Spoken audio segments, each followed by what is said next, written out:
Okay, here we are. It is another episode and another week of Chiropractic is Sexy. We are coming down to the end of the year. I am Dr. Paula Ruffin. And I'm Dr. Erica Peabody. And no matter what, it seems like we're here. I mean, rain or shine, no matter what. So we're here for you guys. And when you get on, just let us know you're there. Yes, please. Yeah, if you jump on here, please. Why is it not streaming? All right, this is interesting. No, it does say it's streaming. Okay. Oh, yeah. Oh, I also finally figured out too, you know how when I post, like if I make a comment and then it comments all 3 pages, I realized down here I can choose where I want to post from. It's always a learning curve. It's always, I know, I just figured that out last week. So Life in yeah, general seems that way. What's that? Life in general seems that way. Right? So yeah, if you are here today, we are talking about when you should go see the chiropractor. Is there a time you shouldn't? And have you ever been told by a healthcare provider, a personal trainer, like anyone, to not go to the chiropractor? And if someone's told you that, what was the reasoning? We are super curious because obviously Dr. Erica and I are going to tell you that we think everybody should be under chiropractic care. Mm-hmm. And so we want to dispel these myths of when people say, no, don't go to the chiropractor now, you should wait or you should never go because of X, Y, and Z. Mm-hmm. So we are here to dispel some of those myths.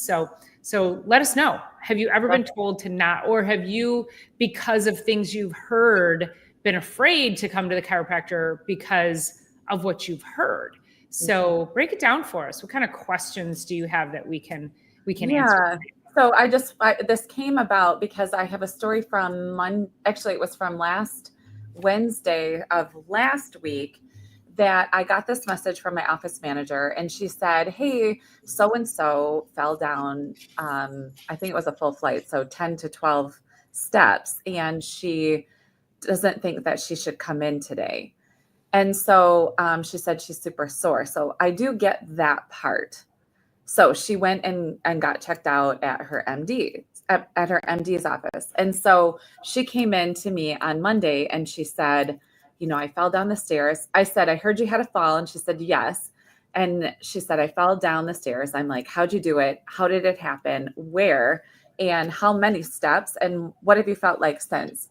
So this is the thing. She's been under care for a while now. She is one of our regulars. She is, I think she's a nurse practitioner as well. And so she loves the care here. She loves getting under care. We've helped her with a lot of different things. And so she said, so I went to the MD and they said, don't go to the chiropractor. And I said, well, why would they say that? And she said, well, they said that I was super sore and that isn't a good idea to do. Now, in my world, if this has happened to one of my patients and they came right to me. So let's talk about that. I fell down 10 to 12 stairs. I fell down an entire flight of stairs. I'm super sore. So a few of our things that we do is just make sure there's no fracture. We can do that. By the things that you're saying, by the presentation of your symptoms, by whatever, all the things, right? We can send you out and refer out when necessary. If I personally fell down the stairs, unless I literally can't walk from, I lost her.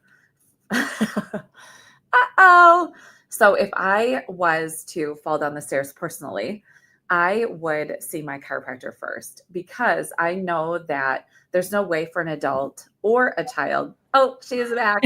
I don't know if you can hear me, and I'm not sure if you heard me just drop an F-bomb either, but okay. No, we didn't hear the F-bomb, but I was sharing that if I was one to fall down the stairs, I would seek out my chiropractic adjustment first. So, and just knowing that we're going to do the right things in order to get you the proper care that's safe and effective. And if that means that, we suspect fracture, we send out. If there's, something going on that is super duper tender, super duper sore, we can address the area if we can. And if we can't, we can't. And to wait a week after an adult falls down the stairs does a lot of detrimental things as far as splinting and Scar the body tissue. naturally splints, scar tissue, inflammation, all of those things start to set in immediately.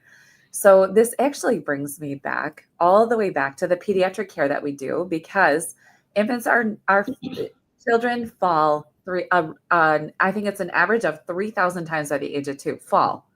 That doesn't have to be downstairs, but just fall in general. And should their spine be checked? Yeah, chiropractic first. And that's why we titled this first, chiropractic first. Why or why not? We are going to give the care possible, the proper care, and get you sent to the right people if it's not our care that you need. So, Yeah, this also brings back a memory for me. And when I was in chiropractic college, I was probably about 2 years in, and I was out mountain biking with some friends, and it was the night before, it was the day before my 30th birthday, which is a year in the future because I'm only 29. Just so a couple of years ago. I'm foreseeing the future. And and I would always go out and I would do like a mild, a whatever 5 to 10 mile ride. And then on my birthday, I would do like some big epic ride. That was always like the thing that I loved to do. So I was coming down the mountain with some friends, and somebody who I hadn't ridden with before, he was in front of me.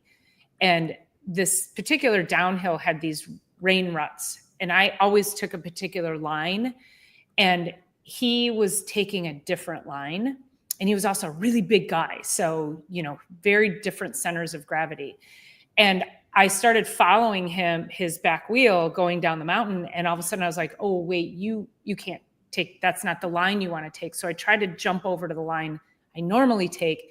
And my front tire went into the rain rut and catapulted me over my handlebars. And I went face first into the gravel. And I still have a scar. I always forget which side it's on. I have a scar, sliced my face open. And so my friend Adam was behind me, and God rest his soul, he passed away, one of our classmates. Amazing guy. Anyway, so he comes running up and he was like, oh my God, are you okay? Are you okay? And I'm like, I don't know. Like my face was numb, like everything hurt. I mean, it was a bad fall. And then I go, oh my God. And I go, my face. I'm like, cause that's how I landed. So imagine this, right? Mm-hmm. And you're coming at a trajectory. So kind of like falling down the stairs, you have to really recognize the forces that take place. Mm-hmm. And so then suddenly I got a drip of blood into my mouth, and he's like, your face is fine. And I go, liar. And I'm like, so I'm imagining my face is completely mangled. Thank God it wasn't. Right. And so anyway, came down off the mountain, and I immediately called my chiropractor, and it was about 7 o'clock at night, maybe 7:30. And I immediately called him, Dr. Cook, dear God, rest his soul too. He's passed away. Anyway, oh my God, we've lost too many great people in chiropractic. Mm-hmm. So I called him. He wasn't open, but he answered his phone, and he said, I'm still at the office. Come right over. And I said, okay. So I went, and he took x-rays and he examined me. I mean, I was battered. And I clearly had a concussion, but he adjusted me. He had been adjusting me, so he knew my body. So this is also where if you have some kind of a fall or something like that, an accident, that even if you haven't seen the chiropractor, we're incredibly well skilled to make sure that we can evaluate where you're at. And I went to see him every possible day that I could. And I mean, I had a shiner, like I had a pretty bad concussion. I couldn't remember my normal Starbucks order. Like it was pretty bad. Mm-hmm. But I had bruises all over my legs, but he was also doing like e-stim, like a particular kind of e-stim therapy on my legs, my thighs. And you guys, like within 2 weeks, there was just a couple of red marks on my legs. And also I had like, I didn't really have like that concussion period lasted. It was very short, and he was not afraid to adjust me with a concussion. In fact, that's what we should do. Think of that force that flipped my head back, that caused my brain to rattle inside my head. And some people are like, oh, I just stood up and I hit something. And then you're like, oh, that's compression, man. That is like, you're squishing everything. So I think we tend to minimize, which I didn't and I don't, but people in general tend to minimize the things that happen to you. So you don't have to have a catastrophic fall off of a mountain bike, but it can be something, even people, another good friend of mine who's a chiropractor, about 3 or 4 years ago, maybe, he slipped on ice. He did not fall. He slipped and he like, it was one of those kind of jerking things. It was pretty significant. And then a few months later, found himself in a room talking to a patient, babbling. Turned out he had swelling in his brain. He had a slow brain bleed just from that. So I think it's really easy for us to think about a fall. Now, a chiropractor is not going to save him from a brain bleed, right? But the point is that if you are well adjusted, and if he wasn't actually getting adjusted regularly, right? So he's going to his own practice, and life gets in the way. But if someone had been there to evaluate him regularly, they may have said, something doesn't feel right here. And so we need to get you. So there's always like different variances of when and why, but it's always yes is the answer. Yes. Also get adjusted. I have patients that, they'll get in a car accident and they'll call the office and they're like, oh, I was just in a car accident. Should I come in? And it's like, yes, absolutely come in first thing, because all of these ways that the body's going to brace itself because of the injury is going to create areas of tension and torque. And then eventually, if we wait too long, scar tissue. And then, symptoms come right away. There was just an awesome analogy at one point in my career, and I think it was actually even when I was back in school, that when we have a major slip and fall, a car accident, or anything like that, it's like you took your laptop and slammed it on the ground. Like, you got to tend to it, even if you're walking away and you think you're fine, because all of these things sit in our system and start to interfere with our normal life processes. The body starts at a whisper and it gets louder and louder and louder. So when there's what do you say? Slip, trip, fall. I don't know how your phrase goes. Anything. Yeah. Slip, trip, fall, accident, injury, anything. Yep. Anything. Yeah. Like, we got to look back at that, because that can literally have lasting detrimental effects. So there was a few years ago, I was up in Canada and I was snowboarding, and I was trying to keep up with this group of Canadian skiers, they were crazy and super fast. And on a snowboard, I'm used to a couple certain resorts where I can trust the underneath of the snow. And anyway, long story short, I was racing down the hill with them, and I ended up catching an edge and did a double backflip to a face plant. Oh.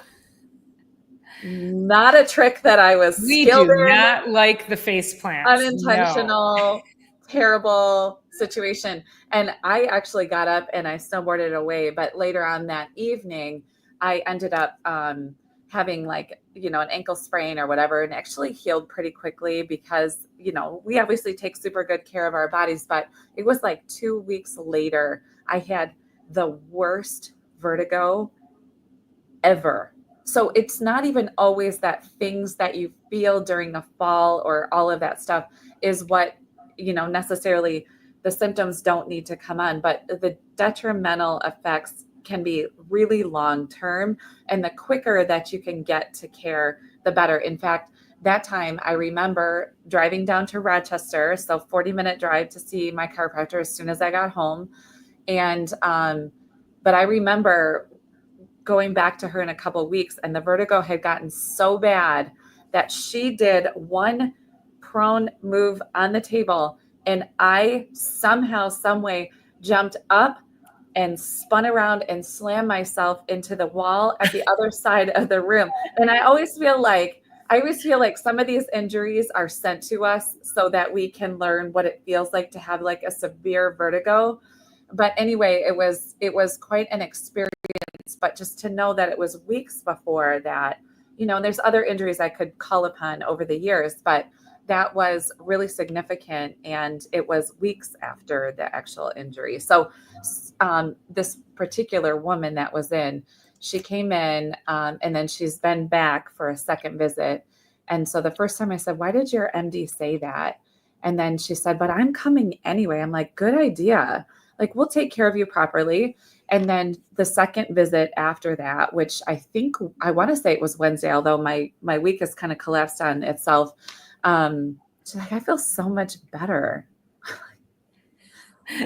Right. You think? You gotta get your spine where, back in a line so that your body can optimally heal. It can, again, we were talking about the optimization of our life force, which is then the energy inside of our body, the healing, the growth, and all of that. So, well, I did a video a little while back, a few months ago, and talking about tension and just holding your hands up. It's hard to do this right here. So, but holding your hands up and like squeezing one hand. And if you hold this hand open like that, right? It might be hard to see on camera, but if you squeeze, this is what muscle spasm, tension, scar tissue, you're squeezing, you're constantly flexing, you're pushing all the fluid, all the blood out of there. And then, and I don't know if you can see it when I do this, but then I try to get myself centered. You got it. And then I go like that. You see the whiteness in my hand? There's no blood flow. So if you think of that, how we are on a daily basis, so you get an injury, everything's going to tighten up and splint because that is your protective mechanism. So now we have this tightness, this tension that's pushing all the fluids, all the blood flow out of the very tissues that it needs healing. Right. And that, unless we get the blood flow and the oxygen going through there, your ability to heal is going to be far less. And so when you have an accident or injury, you'll get that splinting, and then you're like, I might be too sore to come in. But we have V's, right? We have V's. We have very gentle things that we can do from even just from energy perspective and starting to move that. I mean, when Dr. Eric and I put our hands on people, we feel the heat, we feel the energy. There's many times in practice, I'm sure you've experienced this too, where you'll put your hands on somebody and you feel that you're like, whoa, something's going on here. And then you really sort of like take the temperature of sorts. You do your thing. It might be more energy. It might be a little stretching. It might be some trigger pointing. It might just be holding your hands on somebody, but really being able to determine what can that body take at that point in time. So it's not about just coming in and lighting into you if you have an injury. It's really about that assessment of what does your body need and how can we move it gently through this really critical process. Yeah. And, I've had patients come in who've been regular patients. So this is just a request to all my patients out there who are listening. You're coming regularly. This is wonderful. I love you for that. And then you call and you want to schedule, you want my last appointment of the day. Fine. I'm happy to do that. Then you come in and you sit in the chair and you go, oh, and by the way, I was in a car accident yesterday. No, it does not work like that. No. Or, oh, by the way, I fell down the stairs. No, you cannot show up in the 9th hour and then tell me you've had some major injury. Like we need to assess and we need to evaluate. And that's why the value of chiropractic is so far reaching, because we will, if we sense that there's something else going on, we need to be able to do that evaluation to get you in the right place and to get all hands on deck so that we can maximize your level of healing. So there was, when I go back to talking about when we have a fall or a car accident where you throw your laptop on the ground. So let's just imagine the body gets hit like that, which is any of those things, especially this, just for instance, this falling down the stairs. The nervous system, the brain is like, okay, whoa, usually adrenaline kicks in because it literally is like, do I need to fend for my life? Like, what just happened? And then the nervous system, one of the things that it's so brilliant to do is to take the entire spine and especially the injured areas and clamp down. And so let's just say that like C2, so the second cervical vertebra really has the injury. More than likely when you have major injury, the whole thing is going to lock up on you. And then it starts, so it does this. It's like the brain's like, whoa, what just happened? Stop all progress. Let's make sure that everyone's okay. So then as the days go by, things start to peel away like an onion. So you have this fall, and then the body says splint everything. So then you get super locked up, and then the brain's like, okay, let's check in with C6. Are we present? Like, everything okay? Everything's good. Okay, we can, yeah, drop the splinting, and your body starts to relax a little bit. Okay, C5, C4, like, where are we? How are we? Are we present?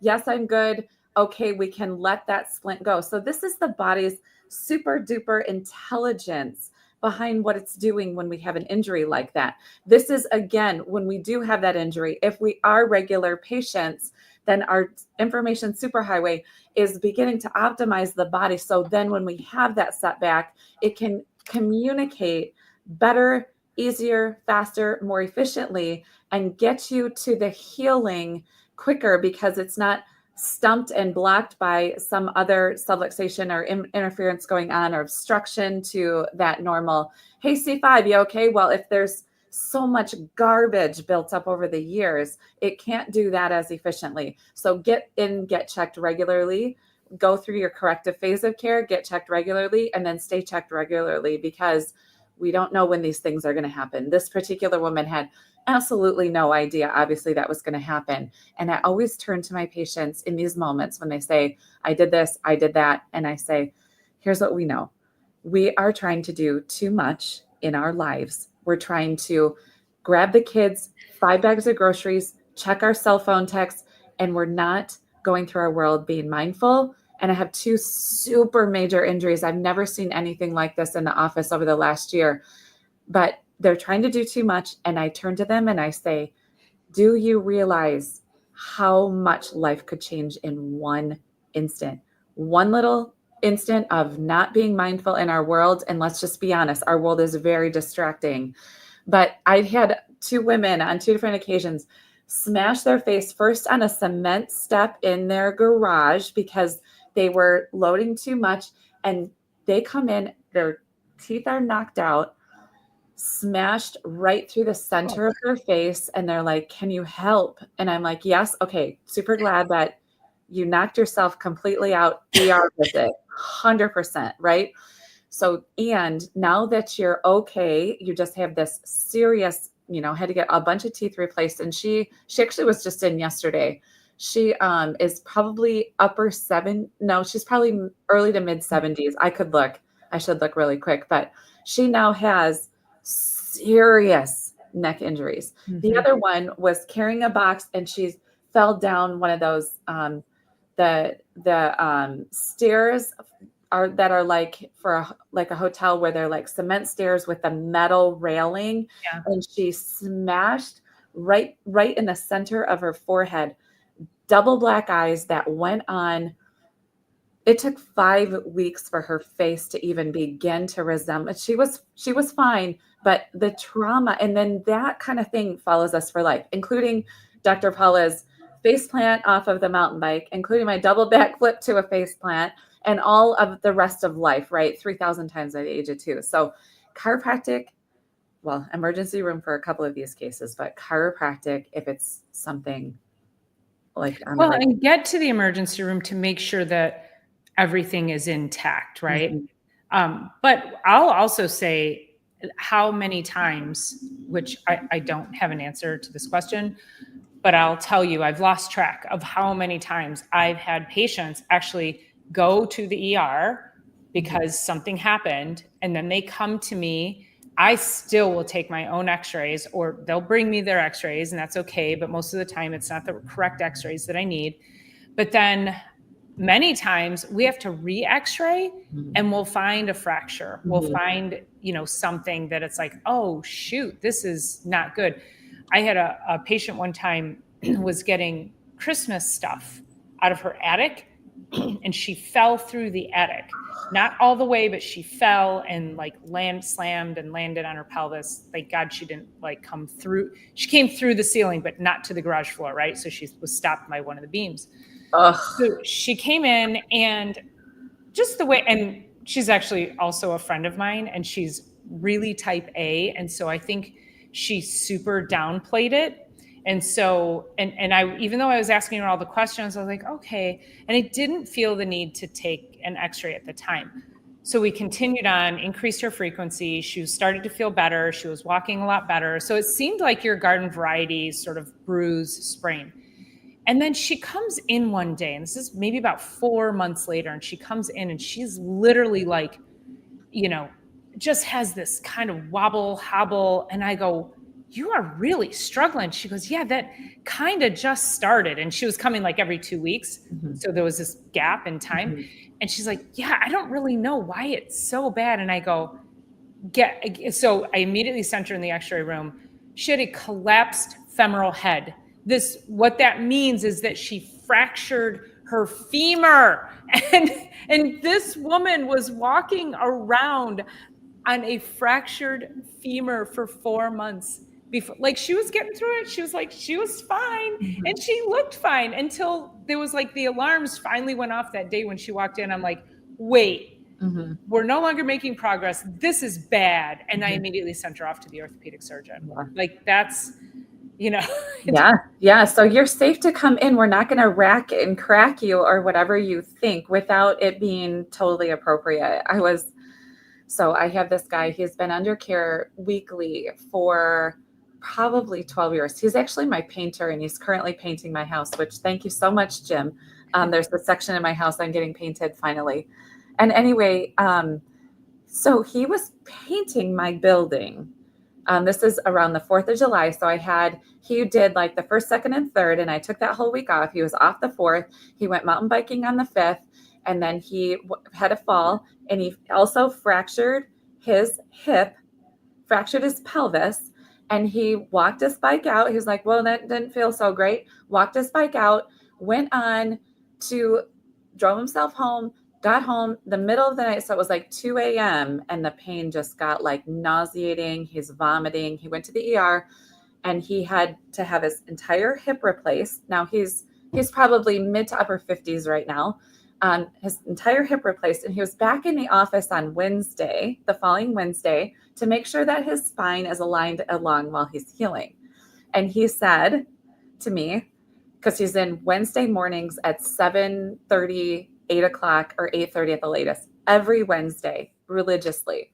He said, you wouldn't believe what happened. I'm like, what? And he's telling me this story. I'm like, I have a big building. You just had painted the exterior of my building.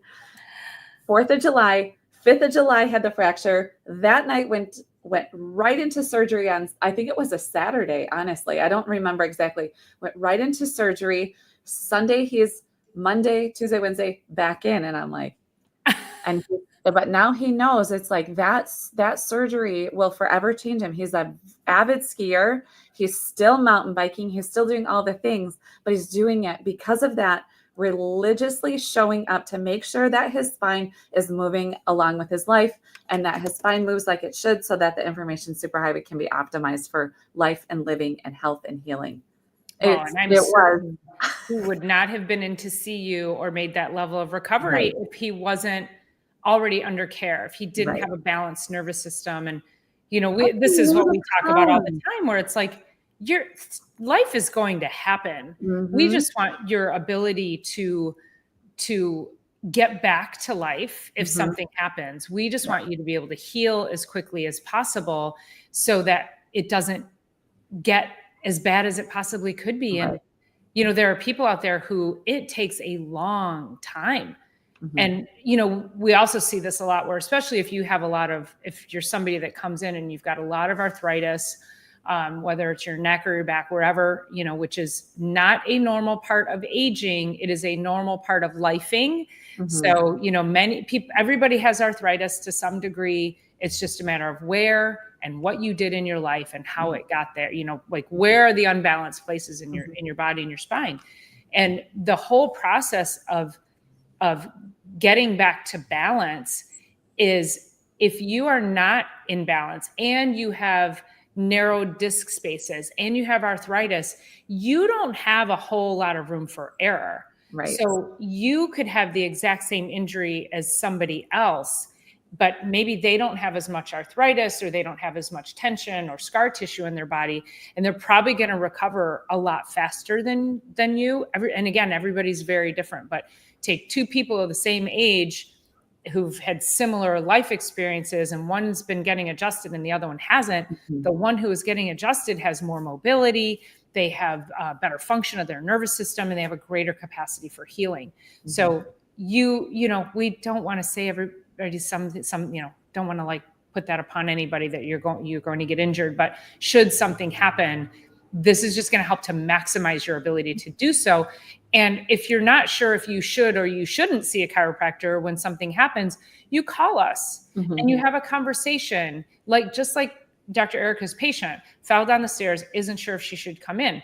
That was the right thing to do in calling and even just saying that, rather than just saying, I had a fall and I won't be in for 6 weeks until I feel better, with whatever that was. So, now Dr. Erica has an opportunity to call and say, no, let's get you in, because here's what can happen if you don't. So, yeah, there's, I'm sure you've gotten this over the years too, where a patient will get up off the table and they'll say something to this effect. Hey doc, I have a question for you about my mom or about my dad. They have all this arthritis built up. They have compression fractures. They have, their hips been replaced. Their knees have been replaced. They're 85, 6, whatever years old. Can you help them?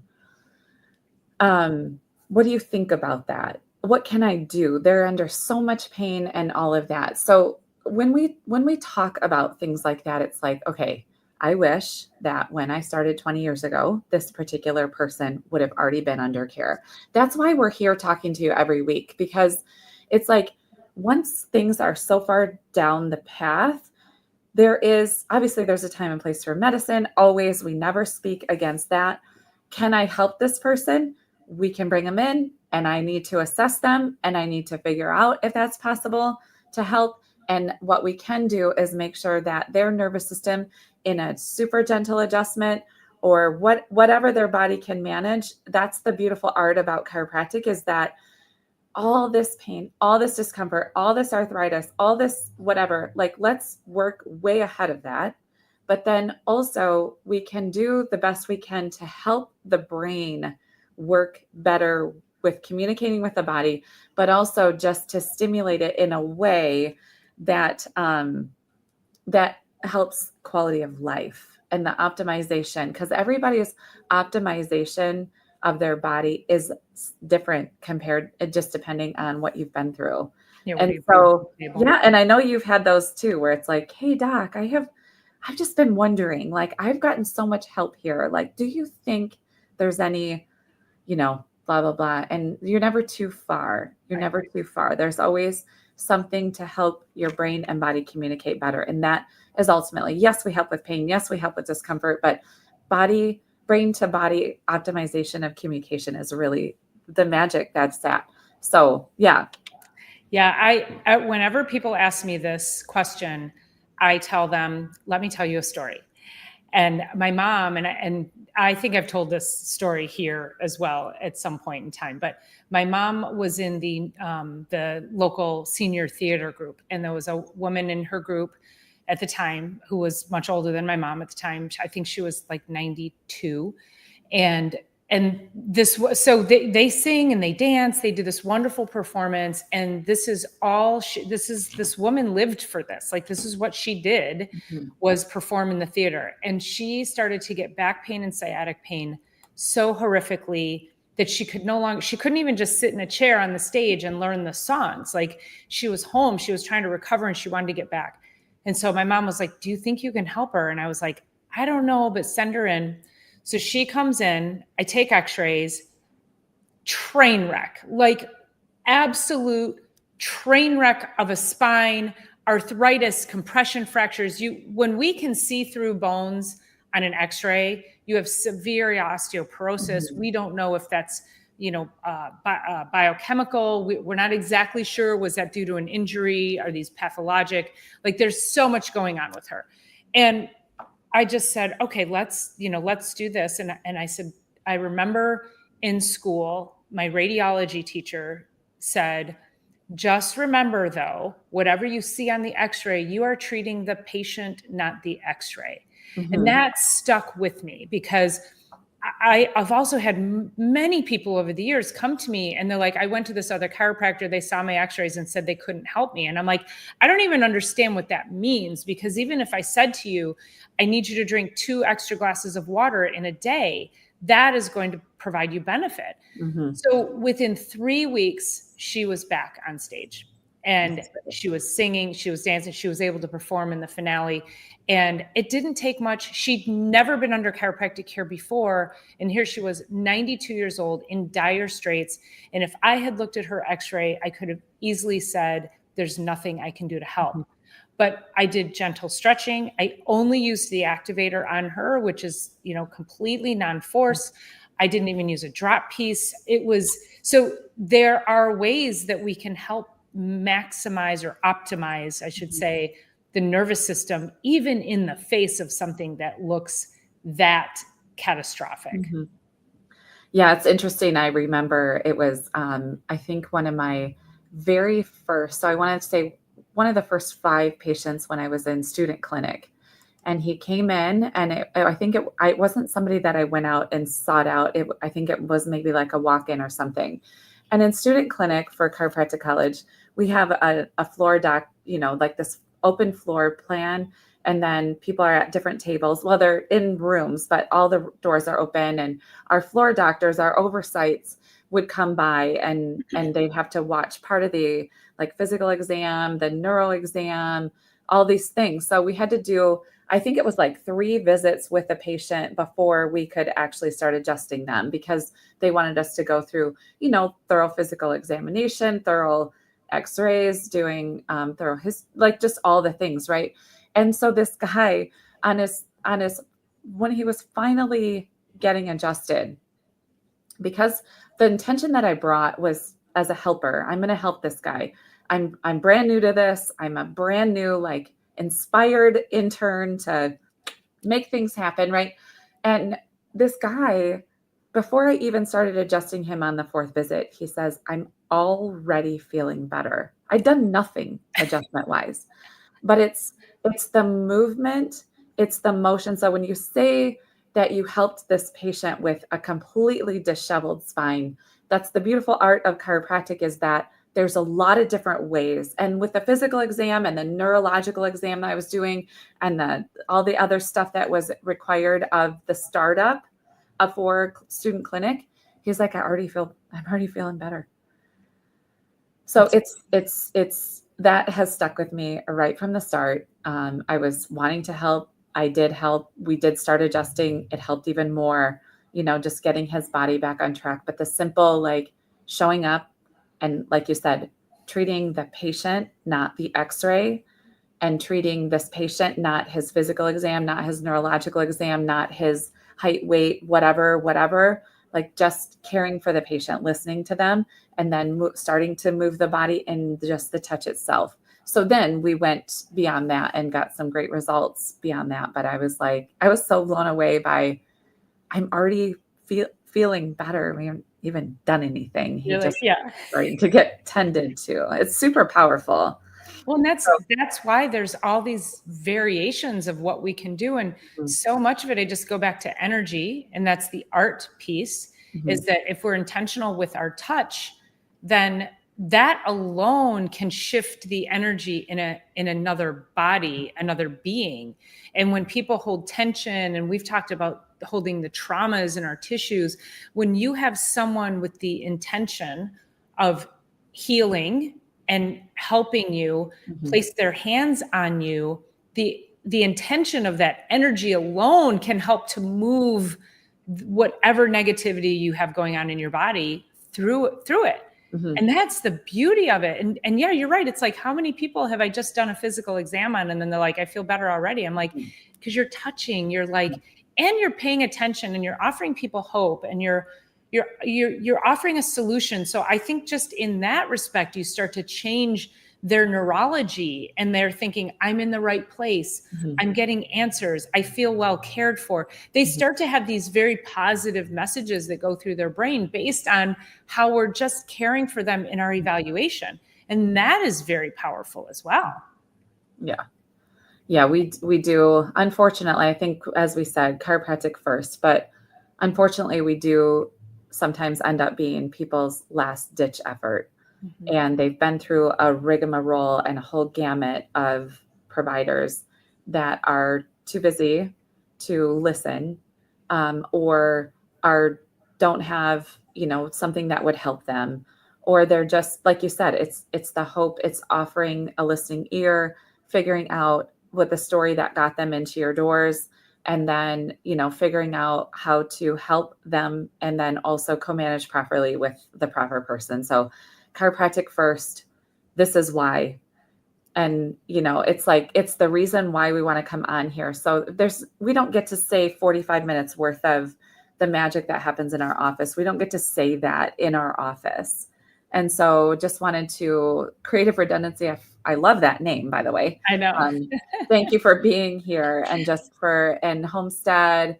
So thank you for being here and just listening. And hopefully you can even share this out or subscribe to the channel, either one of us, or if you have personal questions, health questions that we can help with in any way, we are approachable and open and ready to help. So that's truly we've met each other in a place where that is deeply, deeply both of our missions, and always happy to be here to help with that.